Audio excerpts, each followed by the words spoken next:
Vegetable టైప్‌లో ఉన్న fruits చూయేద్దాం. నాతో రండి. ఇవైతే చిన్ని చిన్ని టమోటాలు అనుకుంటున్నాం గదా! ఇవి టమోటాలయితే గాదు గాయ్స్. ఇవి ఫ్రూట్సే. ఇవి మిరప పండ్లు అనుకుంటున్నాం గదా! మిరప పండ్లు గాదు. ఇవి ఫ్రూట్సే.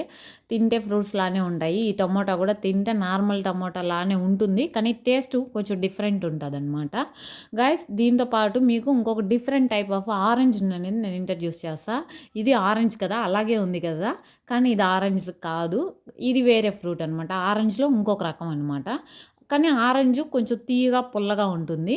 కానీ ఇది పుల్లగా ఉంటుందనమాట. చాలా పుల్లగా ఉంటుంది. సో, ఇదొక టైప్ ఆరెంజు. ఇదొచ్చి మనం కామన్‌గా చూసే ఆరెంజు. సో, వీటి రెండిటికి వేరియేషన్ చూడండి కదా! ఇవి చాలా వరకి ఫ్రూట్స్ లాగా కనిపిస్తాయి. కానీ వెజిటబుల్ లాగుంటాయి. కానీ వెజిటబుల్ లాగుంటే ఫ్రూట్స్ లాగుంటాయి. ఇలా కన్‌ఫ్యూజ్ చేస్తాయన్నమాట మనల్ని. సో, నేనైతే దీన్ని జ్యూస్ చేసి తాగాను.